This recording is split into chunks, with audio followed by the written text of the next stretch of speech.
We've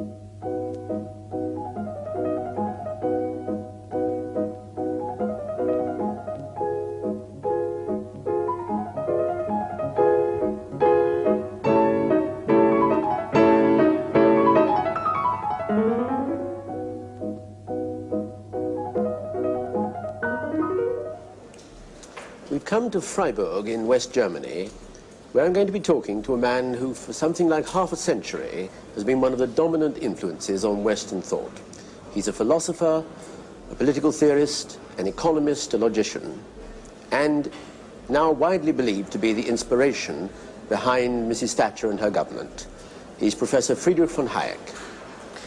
Professor Hayek, I'm sure you'll be well aware that to many people in Britain, and particularly on the left, you are a kind of bogeyman. You are believed to want to throw people out of work, send children down the coal mines again, grind the faces of the poor in general. I don't suppose you share that view of yourself, but would you like to start by telling us how what you obviously regard as a complete misconception of your thought has arisen? Well, naturally I don't share it, but I must say I understand it. If you tell somebody that his past has led him to the morass, to withdraw may be even more painful than to go on where you are. And I am, I admit, in fundamental disagreement with the whole tendency policy has taken over the last generation, and I believe that the present difficulties are all due to this, and that to cure or stop the decline of Britain requires no less than a complete change of course. That means that I do not believe, as many people would agree, that socialism is half right. I'm convinced it's all wrong. And that is my starting point. What is the dominant tendency that you speak of that you think has led us into the morass? That we're not willing to accept the guidance by the price mechanism, which alone can enable us to create a system of international coordination where the individual efforts are not guided by the concrete knowledge of the results, but where we work for something about we only learn by abstract signals, the prices. Why is that the only possible mechanism? Because we don't possess the knowledge. The knowledge of facts is widely dispersed. We want to make use of knowledge possessed by millions of individual people, which they can only use if they are fed signals about the general situation. You can't reverse it, you can't possibly concentrate this knowledge. But the whole order of international cooperation has been built on such a signaling system where signals tell you about facts which nobody knows concretely in their totality. And I may add, such signals you cannot correct. You cannot correct signals which inform you about circumstances you don't know. And these signals you mean are the prices in a free market? Entirely the prices in the free market, which alone have made the present level of wealth possible. But isn't the system fundamentally unjust in that, first of all, it only rewards in economic terms. Secondly, it rewards people in a way which may well be wholly disproportionate to their merit. I admit both of this, but it can't be just. I mean, a guide system which decides which things happen to be most important for the rest of man and person cannot take any concern of the merits of the individual. Whether at a particular moment your services are very valuable to your fellow man or not does not entirely depend on you. And what we need is that people are forced to do what is beneficial to the rest, irrespective of what merit there is behind it or not. The whole idea that society can be made to behave according to human conceptions of individual morals is completely mistaken. We cannot accept from society that it's a concept that just is not applicable to society.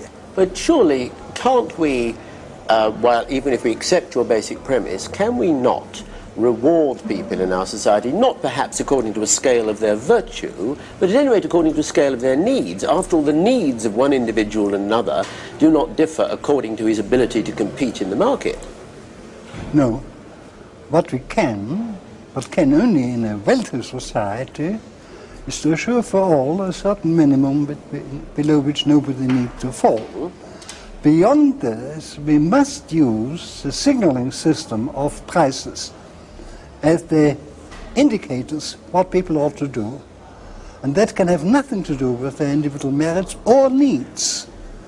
Indeed, it will probably help them more to satisfy their needs if they are constantly directed to where their efforts brings the greatest benefit to their fellows than if we try to assess the rewards according to needs. It just cannot be done generally. It leads only to some people who have political powers being privileged. But isn't it a philosophy based essentially on selfishness? That is to say, the only spur, it seems, is gain.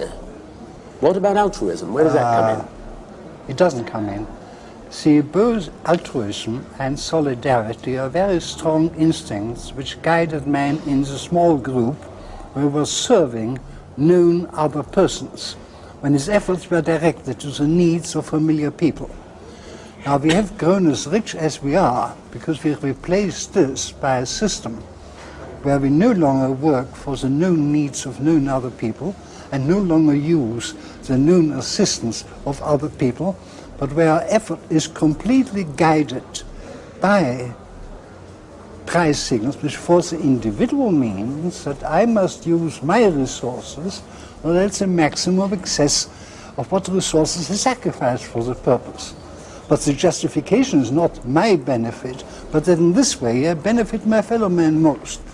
So it does happen that so far as commercial activities or economic activities are concerned, we will benefit our fellow men most if we are guided solely by the striving for gain.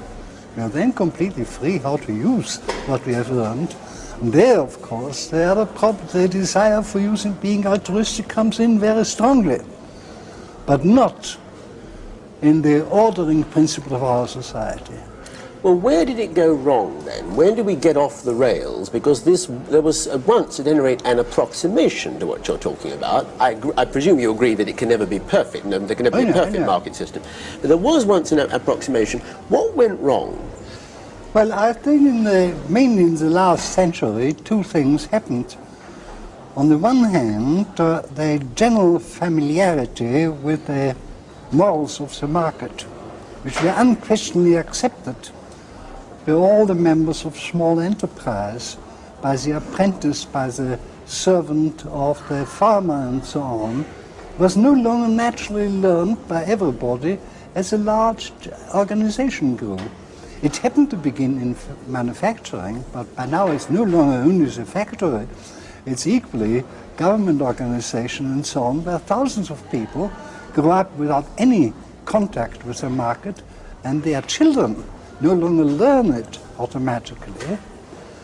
Now this coincided with a very profound philosophical influence. They not only lost a certain moral traditions, they were definitely told by the philosophers, oh, all these traditional morals are nonsense anyhow. They are superstitious taboos which you cannot intellectually justify. And so arose a new movement, and that's how I should describe socialism as an intellectual force, in which people tried to invent new morals in order to assist those natural instincts which the man still carried over from his primitive life. Instincts which had been adapted to the face-to-face society, where you were serving the needs of people whom you knew and using instruments you knew and discrediting all the rules which had made the large market economy possible. Well, but both halves of this, first the fact that people are more and more in large organizations insulated from the market on the one hand, and the new philosophical tradition on the other, are not confined to Britain, are they? Is this a disease of the whole Western world? Well, Britain is merely ahead of the rest of the world, and I think there are two reasons for it. One may surprise you, but in a sense, the leading British thinkers were more intelligible than elsewhere. Intelligible or intelligent? Intelligible. Ah. I think nobody but a fanatic would take Marx seriously. But when H.G. Wells and Bertrand Russell and Bernard Shaw explained this had an enormous influence. And I believe a great part of the British public were thinking in socialist terms as a result of this education. The second factor, which is also specifically British, is that the great sympathy which the general public had with the trade unions enabled them to an extent to upset the market system, which was not possible elsewhere, just because the trade unions did not enjoy that sympathy. I think there's still the great obstacle to a reform, the illusion that you can induce people who have been granted special privileges, and that's true of the leaders of the trade unions, by nicely talking to them to abdicate these privileges is just nonsense. I think the first problem for Britain at the present moment is to free the way for new developments by reducing the coercive powers of the trade unions, which are not a result of giving them the general law, but by conferring privileges upon them, and then to restore the market, which will essentially need a monetary reform, the end of inflation. We mustn't forget that our present system is always so obstructed that in fact we probably can keep it going only by inflation. So we must first free the price mechanism, then restore a sound currency, and then there's no reason why Britain shouldn't return to old prosperity. But you see, this brings me to another charge often levelled against you, which is that this is all very well in theory, but how do you actually bring it about in practice in the real world that we all have to live in? You talk about trade union privileges, very well. How would you go about reducing those if you think that is the vital element in our progress? It is vital. It means that we have to take measures which in the first instance will be extremely painful, and that is the reason why I'm not sure that things may not have to get much worse before we are willing to take on us what is really required. Both to stop inflation and to restore a functioning market will cause a great deal of further disorganization, as we now see an increase of unemployment, which may be temporary, but which is not an aim of policy, of course, but an inevitable result if you stop the misdirection of resources, which was the effect of inflation in the past. So we have to face ourselves to very severe hardships if we are to return to that self-directing automatic system which alone can restore British prosperity. But and it's not only, I usually say it of inflation only, that no stabilization has ever been achieved without what we call the stabilization crisis. But in Britain it means much more. It means not only that stopping inflation is bound to bring about a very unpleasant process of unemployment, of bankruptcies and so on, that much more is required. Now my point is about the whole thing, in particular inflation, that you cannot drag out this process slowly. No government can stand a policy which would cause misery for 3 or 4 years. You must get it over in relatively few months. And the idea that you can do it slowly and still succeed is a complete illusion. I think I ought to add here a thing on your initial remark. I don't want to make it quite clear that I would never presume to advise Mrs. Thatcher, and I do not. I have no contacts in this sense. I'm of course delighted to hear that she generally believes in my sort of philosophy, but I have not got that particular knowledge about what is politically possible. She knows. I hope the right measures are already politically possible, but possibly, I think, as I said before, things may have to get much worse before they become possible. But is there no other route to it? What about some form of general cooperation, people understanding the problem and without the pain that you describe, solving our problem? Why can't that be done?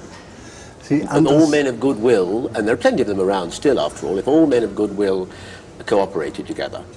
understanding the problem would show them that it means adaptations to facts nobody can possibly know. That for this purpose we have to return to an automatic system which brings this about, which takes into account much more than anybody knows, which involves all these changes in the present structure, which people so intensely hate. And unless you take the power from them to prevent things they hate, you will never get the adjustment which is necessary. How are you going to take the power to prevent people obstructing developments which they will hate? Because people do have, there's a lot of entrenched power, after all, in a society like Britain. How do you diminish that power? I'm afraid it will have to begin by diminish the powers of Parliament. I think it's Parliament which confers all these powers, and does so every time everyone complains, and he is given a new power to protect himself against other things. And I think it really begins with the idea of an unlimited legislature, called a legislature, which in fact can order any particular administrative measure it likes. Mm-hmm. So elective dictatorship, as we now come to call it. Yes, if we like to call this. But my concrete suggestion on this has been to divide true legislation, laying down of general rules, and government between two different democratic elected bodies, where the one lays down the general rules, the other governs under these general rules. But that means, I think, a recovery of old political ideas, a conception of what the law means, which will take a very long time. I have been working on this, but I have no illusion that this can have any effect in solving the present crisis of Britain. Well, if you believe that one of the things we have to do is to diminish the power of Parliament, to make it less absolute, then since only Parliament can legislate for that, you are asking people to do the one thing which history seems to suggest nobody ever does, voluntarily to relinquish a power they have. Do you expect Parliament ever to get around to doing that? Well, if it is true, which I'm not quite certain, but which I hope, that the ultimate power is the power of the people, yes, not of Parliament, certainly, then it may well be that the people discover that they have given Parliament powers which they don't really want it to exercise. I think you first have to convince the people they can limit the powers of Parliament, and then a new Parliament may act more reasonably. Well, I wouldn't say we may be in a position to act more reasonably than the present Parliament is. The politicians are largely driven by our system to do a great deal of nonsense. It's not that they are stupid, they can't do otherwise. Now, all this must presumably, in your philosophy, be directed to an end. It's not gain and material improvement are not, I imagine, ends in themselves. They are an end, an important end, but they can't stop there. What lies beyond it for you? Well, that depends on the individuals. Our task, and the common task, is to provide means for the greatest variety of purposes. And I want to leave the individuals to have a maximum of means available for their individual purposes. And I think that inquires that nobody else decides for them for what purpose they are to use it. But that's a common organization. Well, not the common. There may be common organizations for ideal purposes, but the compulsory powers of government are solely directed to providing the people with means which they can use for their own purposes. That is my fundamental conception. Would you say that your idea of liberty itself, which obviously is the framework within which you think and operate, is derived first, at any rate, from economic liberty, in a sense that it all hangs upon that? Well, I wouldn't put it quite that way. I certainly came to understand what liberty means by studying economics. That liberty is not a natural liberty in the Rousseauian sense, but something which the law gives us by protecting us against the violence of others, including government. But I believe what originally was for me an economic approach stands the test of its general validity. It's more easy to see in the economic field. And see, at the present moment, you have the very curious phenomenon in the world. It's a revival of liberalism, which did not start among the economists, is now due to the economists. I'm trying to keep an international society of scholars alive who believe in my sort of liberalism. It consists almost exclusively of economists. They're the only one who are beginning to see the dangers which we are approaching. Of course, the instrument, as far as I understand your philosophy, for all this is law, isn't it? To you, the law is perhaps the bedrock on which everything else rests, the rule of law. Surely. Now, however, do you not agree that law itself can be unjust in this sense, that law is made by people, by human beings, and they tend to make it in their own interests? Yeah. The game laws of the 18th century were devised to prevent poor people taking the pheasants and the rabbits of the rich people. Now, won't that always be so, that law is made in the interests of those making it, and the rest are shut out? And that therefore the protection of the law is, in a sense, illusory. I'm glad you raised this problem, because it shows very beautifully how the prevalence of a political philosophy can keep the law in the right limit. In the 19th century, I think this conception that only that was law, which was a general rule equally applicable to all, and giving us all the same chances and advantages, has become very generally spread. It's in trying to help particular people that we have destroyed this conception of law as a general rule. So surely preserving the kind of law which I want presupposes a sort of general philosophy, which in an imperfect form existed. And if you look into the writings of Tocqueville or even Burke already, or Lord Acton, you have a very highly developed philosophical basis for the conception of the rule of law.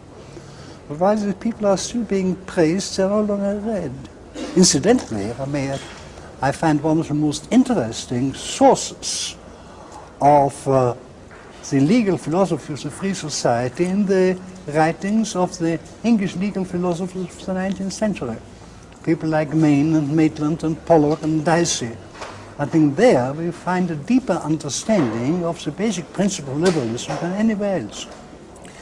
You know, it seems to me, to some extent at any rate, that you are demanding something that is impossible, that your beliefs, the execution of your beliefs, the solution to the problems you propose, seem to depend on people in general, I don't mean their leaders, but the whole people, being infinitely wiser than is likely in the ordinary run of human nature.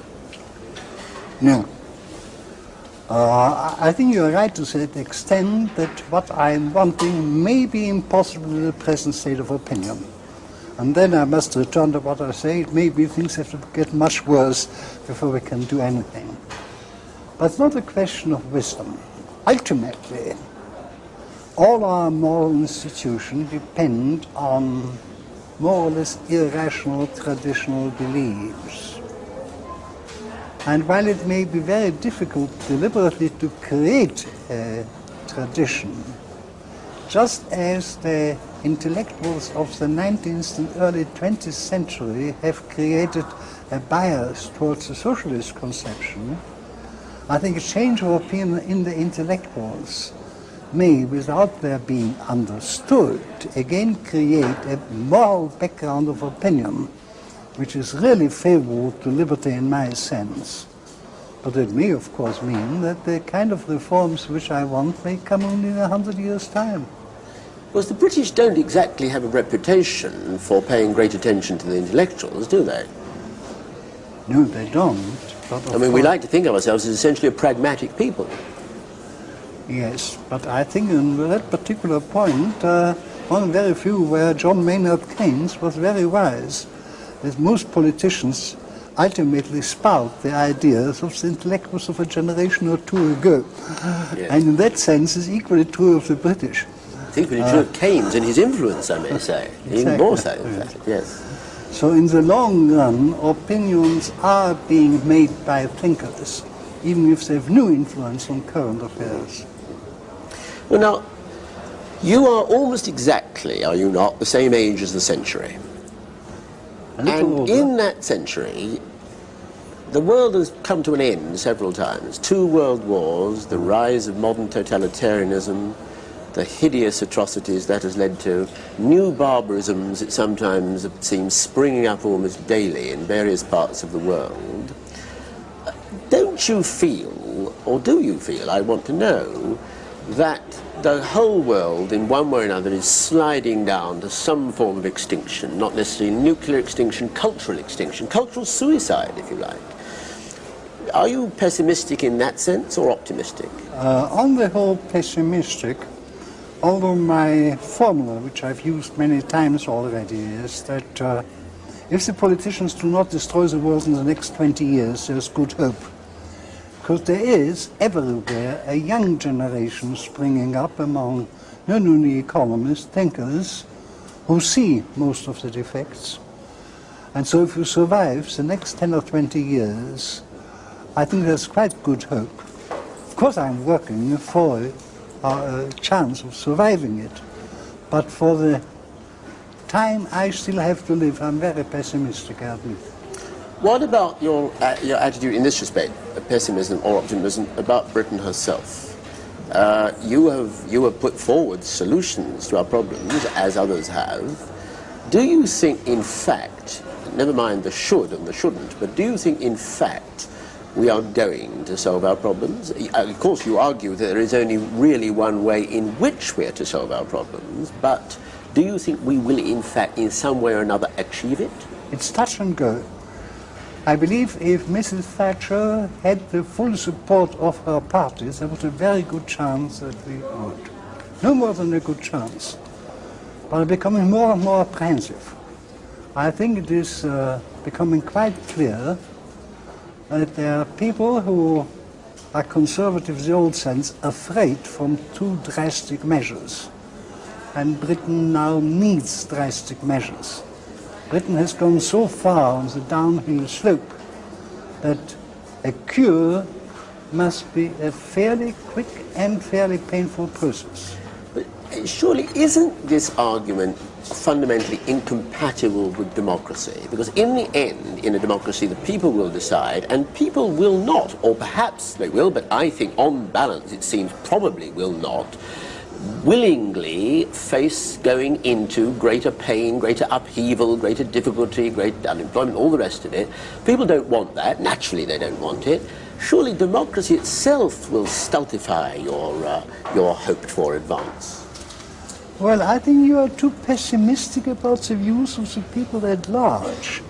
Our present form of democracy, which puts politicians under pressure to satisfy any number of special interests, I think is pretty hopeless.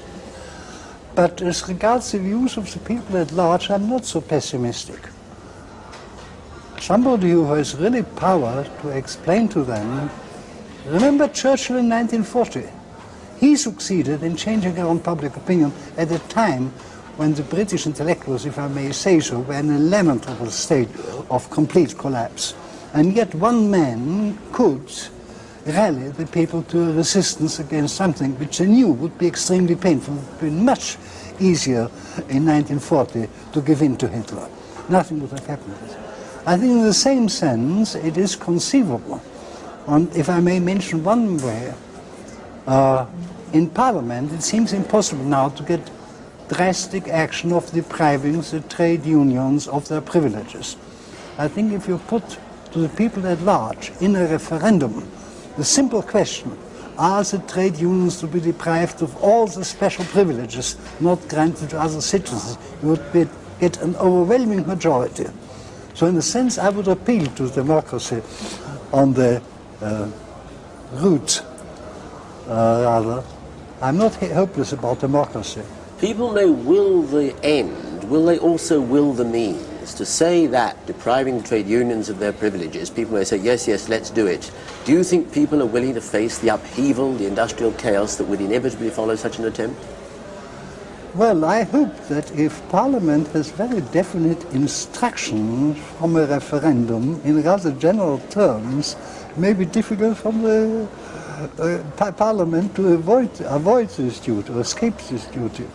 Thank you very much.